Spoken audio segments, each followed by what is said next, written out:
We are going into the week following your quiz at this point. So hopefully everybody did well. And tonight we're going to be tackling some topics in social psychology.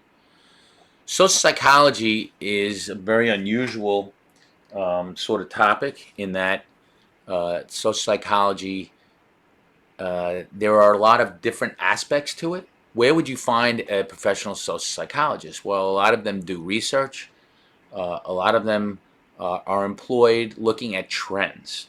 And you might find a social psychologist employed by a candidate for office that wants to see what kind of demographic they need to appeal to in order to make sure that they get elected. Right? So a social psychologist could do a study that says, I want to get the votes for women that are over 50, and social psychologists can then do a study to find out what aspects does a candidate need to accent in order to get the votes of a particular voting bloc. So that's one thing that a social psychologist might do. Another thing that you might find a social psychologist doing is finding trends for big corporations. Sometimes a social psychologist wants to look at um, how do you have an appeal for a product or for a particular type of advertising, and they may do things like a focus group in order to be able to note what it is that appeals to different customers. So that's where you might find a social psychologist, right? Working. So there are a couple of terms that we want to talk about when it comes to social psychology. One of them is attributions. Attributions are going to be very important because attributions are inferences that we make about the causes of behavior. And those inferences can be about the behavior of other people, or it can be about the causes of our own behavior. So we make attributions about others, we make attributions about ourselves, right? And so you need to know the term attributions because this is important when we look at other people's behavior and our own behavior as well. Another term that I want you to be familiar with is impression formation. How do we process information about others? We use categorization in order to help us form initial impressions. And it turns out that those initial impressions are actually very, very important. Why are they so important? Well, there's a couple of reasons. First of all, the first thing that we see influences our how we register someone in our head. So that first impression stays with us a lot longer than some of the other following impressions. So first impressions, it turns out, are extremely important for that reason. And that's one reason. So the very first thing that we see has a big influence how we judge. And we use this impression formation or this initial impression for someone to form something we call an implicit personality theory, right? So we take our initial impressions of the person, and let's say we go into a novel situation like a job interview, right? We need to have a way or a strategy to interact with that person. So in our heads, we take little bits of information from the impression formation and we expand those things into an implicit personality theory. Now, basically, what that means is, let's say you notice a picture of the Yankees in the office of someone you're interviewing. You might say, "Oh, you're a baseball fan. I'm a baseball fan too." So you make different types of implicit personality theories. Using little bits of information, you expand those bits of information. You may or may not be right, but you take like an educated guess in order to help you to be able to deal with a novel situation. So that's how we form implicit personality theories. And we use different aspects of people's traits in order to formulate our implicit personality theory. So if we see someone has a diploma from a certain school, we may estimate that they have a certain level of intelligence if they're from a really good college or something along those lines. So we use those little bits of information to make assumptions to help us to interact, right? So that's our implicit personality theory. There's a couple other terms you should be familiar with. The primacy effect has something to do with our initial impressions that are made. It turns out that the first impressions that we have, according to the primacy effect, stay with us for a long time. right? And we give, unfortunately, heavier weight to negative traits. So if there's something negative we see about someone, that stays with it. It takes a long time for us to get over that potentially negative trait, right? So we give it heavier weight to the negative traits, unfortunately. Then you have the recency effect, right? Now, the recency effect means that the very last thing that you see influences your impression of someone. And we can carry this over in these terms from social psychology into people's general formation of ideas, right? What do I mean by that? Well, let's take a commercial, let's say, right? What do you do? What do you have in a commercial that's so important? Well, the first thing they want to do in a commercial is get your attention, right? So they put up something that grabs your attention. That's the primacy effect. They want you to watch. They want you to look at it. So the first thing that you see has to draw your attention. Same thing when you're giving a speech, right? The first thing that you have to do when you get up there is grab the people's attention. Like saying, I'm going to make you $1,000,000 tonight. If you listen to my ideas, you will be a millionaire. Now that's going to grab someone's attention. So if you use that, you've tapped into the primacy effect, right? What about the recency effect and how that is affected, right? So the recency effect, let's go to the example of the TV commercial as a for instance. The last thing that you see in a commercial is usually what? The logo, right, the logo. And the logo helps you to remember a particular company. That's the recency effect. The most recent thing that you see helps you to maintain that, right? So in a commercial, it's the first thing that you see, grabbing your attention, and the last thing you see, registering the logo in your head, right? If you're giving a speech, then it's the first thing that you say, like, I'm going to make you a millionaire. And what do you do at the end? You wrap it up by saying something to the effect of, and remember, if you follow my steps, you will become a millionaire. So that gives you the recency effect. So you hit them with the first thing that you say, and you make a point about the last thing that you say. That helps you to have people retain what the message you're trying to give, right? So that's primacy effect, that's recency effect, right? So those concepts are pretty important when it comes to social psychology. Now we're going to talk about some other things within social psychology that I think I'd like you to try to retain, right? And let's talk about a psychologist named Fritz Heider. Heider did his studies back in 1958, and he theorized that we all walk around in the role of what he called naive psychologist. And basically that means is that we're trying to figure out or understand the meaning behind others' behaviors, right? And there are two types of causes of others' behaviors. One is a cause of personal force. That is to say that the person is responsible for their actions. And the other type of force that can influence behavior is the environmental force.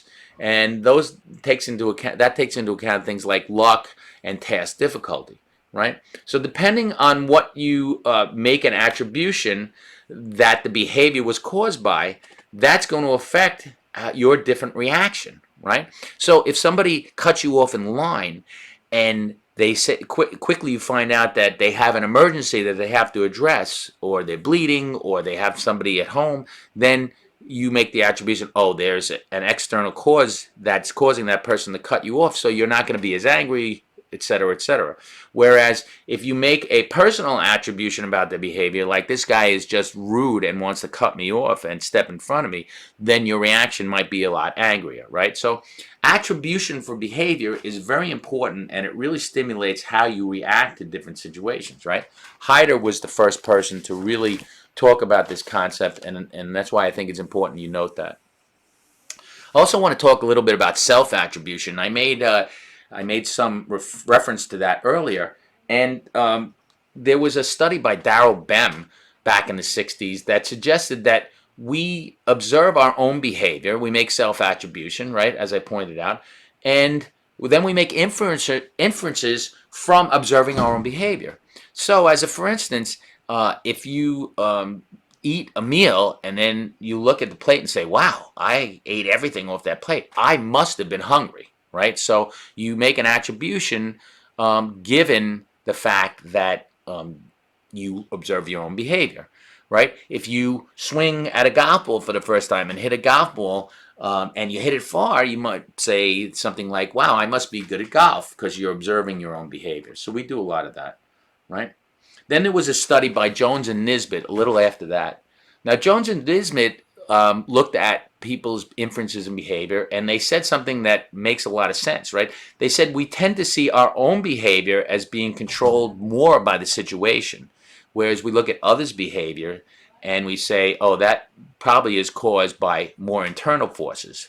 So we're more likely to give ourselves a break. Like we will say something like, well, I tried really hard and I almost made it, but the circumstances were such that either I had bad luck, or the weather was too cold, the lights were too bright. So we make excuses for our own behavior, but the opposite of that is that we look at others' behavior, and instead of giving them the benefit of the doubt, we tend to be a little harsh on them and say, hey, that person didn't try hard enough, right? We don't give them the benefit of external explanations. Human nature. And so that's Jones and Nisbet. So now we get to really one of the most important aspects of social psychology, right? Social psychology talks about a lot of things, covers a lot of ground, especially, influences of different groups on each other, group behavior. And so tonight I want to talk to you about social influences. Social influences are a really important topic, right? And they go over it quite a bit in your book. And so I'm going to define a couple of different types of social influences, and hopefully this will ring home with what you're reading, right? So social influence basically means that you're inducing a change in another person's behavior. And that can come from an individual, or that can come from a group affecting an individual's behavior, right? So there are different categories of this, and we're going to talk about some of the different categories now. First one I want to talk about is social facilitation and social inhibition. Social facilitation basically means that in front of a crowd, sometimes there are certain individuals that their performance is enhanced. They do a lot better in front of a big crowd. Michael Jordan comes to mind. Whenever it was a big game and things had to be done on the highest level in front of the biggest stage, Michael Jordan's performances tend to be lifted. Tom Brady, athletes along those lines. We also talk about great musicians who say that when they play live, if the crowd is feeding them energy, they feel like they give their best performance, right? That's the concept of social facilitation. This opposite of that is social inhibition, right? And basically what that means is that instead of having an enhanced performance when in front of a big crowd, you have the opposite. Some people commonly call it choking, right? And you have those people who just in front of a crowd, they get more nervous. The level of alertness is enhanced, but because of that, sometimes they make more errors instead of less. And so it's the same energy that you're tapping into. It's just, does that energy that's getting you ready sort of to perform, right, the release of the neurochemicals, that adrenaline rush you feel, the butterflies in the stomach, does that enhance your performance, or does it bring your performance down? So those are the two influences on behavior. So that's social facilitation, social inhibition. Second type of program we can talk about. Okay, so let's talk about another concept, which is imitation, right? Imitation is copying someone else's behavior. And that is a very influential thing, right? So social psychologists study it. How do we know imitation is effective or very influential? Well, why do they pay people millions and millions of dollars to have someone look at their behavior and say, hey, I want to be like that? So, like I said, the sneakers, right? The celebrities endorse the sneakers because people want to be like that celebrity and wear the same sneakers. So same thing with the cars, right? The Lincoln commercials come to mind with Matthew McConaughey. All right, all right, all right. And people want to be like Matthew McConaughey, so they imitate that and buy the same car that he's driving.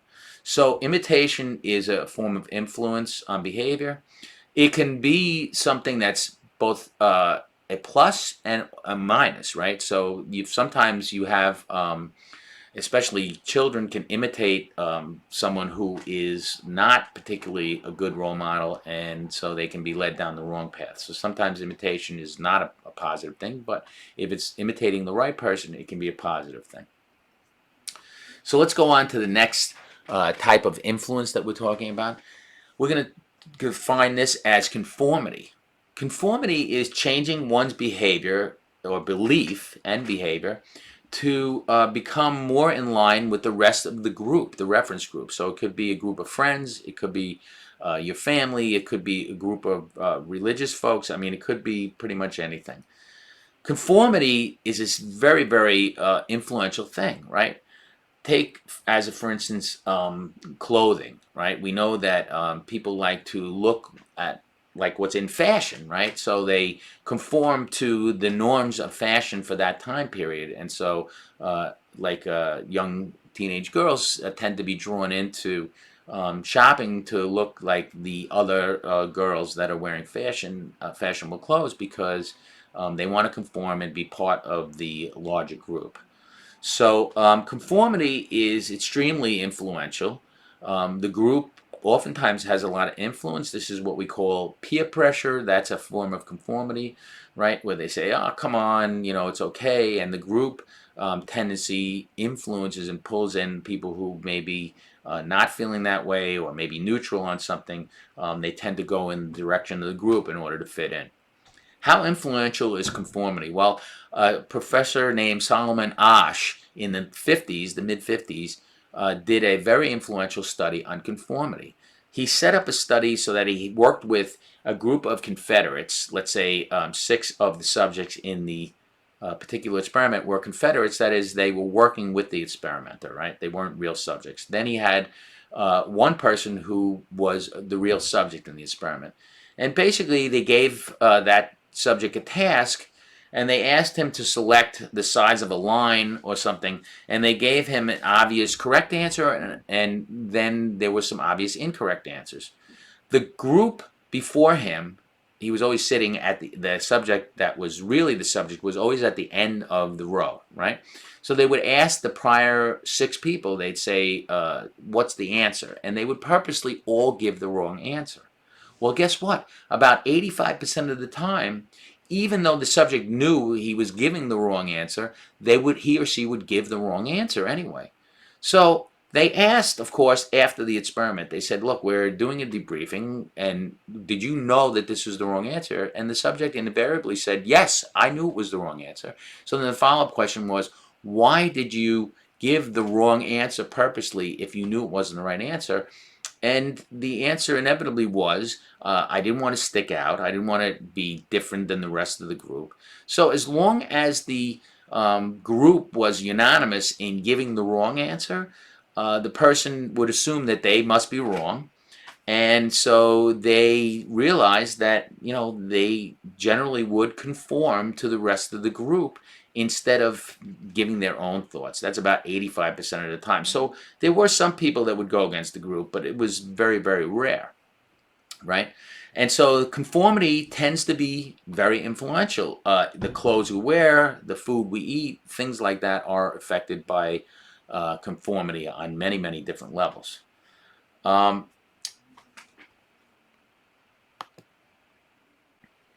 Something important to mention about Asch's study is that the subjects would conform as long as it was unanimous. So Asch looked at his study and he said, let me see if I allow one of my Confederates, the people that are working with him, if he allows one to break pattern and give the right answer, would the subject still respond to the rest of the group? And the answer was generally no. Most of the time, the majority of the time, over 90%, if one person gave the right answer, the subject felt like they were okay to give the actual answer to the problem, the correct answer. So conformity is very important. It's very important that the entire group give the same answer. And that's true about, if you think about it, when we think about the politics of the day, right, there's very few people that break rank because it's the strongest pull is the experience of the whole group. And so you end up taking a lot of information from the group situation. That leads us to the final concept in social influence that I wanted to discuss with you today. And it comes from an experiment by someone named Stanley Milgram, right? Stanley Milgram was a professor at Yale, and he started doing his studies in the 50s and 60s, right after the World War II period was pretty still fresh. And he set out to, his hypothesis was that if Americans had been in the same situation as German citizens, that they never would have been obedient by being drawn into a situation where they would have become guards in concentration camps and executed orders blindly for people just because they were told to do so, right? And remember that obedience is defined as a perceived higher status person influencing a lower status person. So like in the military, when the sergeant tells you you're going to do something, generally you don't argue back with a higher ranked person, right? So that's obedience. Well, Milgram wanted to study what level of obedience would be in this country as opposed to, let's say, how it was in Nazi Germany. So he set up an experiment where he had an elaborate shock machine set up, and he was working with, again, with a Confederate. He was working with somebody in the laboratory that was always assigned to be the person that was going to be the teacher in the subject, right? And the actual subject of the experiment that came into the laboratory that was not working with the professor, that person was always going to be assigned as the teacher, right? So the learner was somebody working with the Milgram, and the teacher was always the actual subject in the experiment. And so he set up an elaborate looking quote unquote shock machine. It wasn't real, but it looked elaborate with little switches, and the shock machine went from mild shock, and then in stages it went all the way up to XXX super dangerous shock, and every level in between, right? So the instructions to the teacher were basically that they were going to teach this person in another room how to spell by delivering shock, a certain level of shock, because the experimenter said it was okay, and they found this was an effective way to teach language to someone. Okay? All of that premise was false. What Milgram really wanted to see was if the person who was the teacher in the experiment was told continue giving shock, even though it was obvious that the subject was uncomfortable or in pain, how many people would actually go to the maximum level of shock where, as I said, it said XXX shock, extreme shock. And so Milgram, his hypothesis before the experiment started, he thought, well, maybe 5, maybe 10% possibly of people would go all the way to the maximum level of shock. Because after all, it was going to be obvious that the person in the other room was uncomfortable receiving these shocks. So how high would most people go? Well, guess what? Unfortunately, Milgram was surprised by his own results. When he analyzed the data, he found that about 65% of his subjects, when prompted by the experimenter, continued on until maximum shock. Now, just to give you a highlight of this, the person in the other room was often say at certain levels of shock was often screaming out in pain, ow, this hurts, right? And they were oftentimes expressing that they wanted the experiment to stop. The person that was the real subject, right, was in the room with the shocking machine and the experimenter, and he oftentimes the subject would look at the experimenter and kind of prompt, like saying, I don't think this should happen. And as long as the experimenter would say, it's fine, go on with it, we have it covered, something along those lines, most of the time, 65% of the people actually went all the way to maximum shock, even if the person had stopped responding as if they were unconscious. This surprised Milgram quite a bit. He found that really people were subject to obedience. If they were told to do something, then they tended to do it. So it's a little scary to think that people in authority have that much control without us as a society questioning whether or not these type of behaviors are justified or should be continued. One thing about this was that Milgram did find that if he increased the personal value, if the person, like as a for instance, if they were able to see that the person was in pain, or if they got closer to them, if they were ever in the same room, or if the experimenter was a little weaker about saying, go ahead, it's okay. If they were saying, well, it's up to you to continue, then a lot of times the person would not continue. But remember, obedience, it turns out that it's a very influential type of thing. If someone is very, very obedient in response, they don't question even if it violates their own moral fortitude. I recommend that you look on YouTube at the Milgram experiment. There are plenty of examples online of the actual Milgram experiment being filmed. I highly recommend that you take a look at that, because that shows you the influence of what happened with the Milgram experiment. Now, that experiment couldn't be performed today. Why? Because of the fact that it was actually an ethics violation, right? People went into that experiment. They were citizens from the local area of Yale University in New Haven, Connecticut. They went in, and when they were told that they had actually pushed shock to the maximum level, many of them were in shock themselves, pardon the pun. They end up going to therapy and feeling very, very bad about their role within the experiment. So it was a violation of ethics because the person did not go into the experiment and come out in the same way.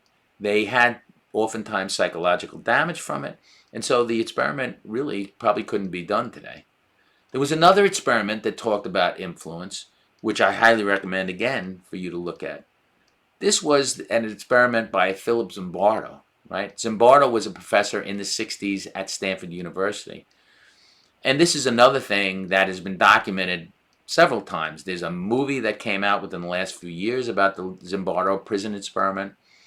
And also there are representations of this experiment online. So again, I encourage you to look on YouTube for the Zimbardo prison experiment.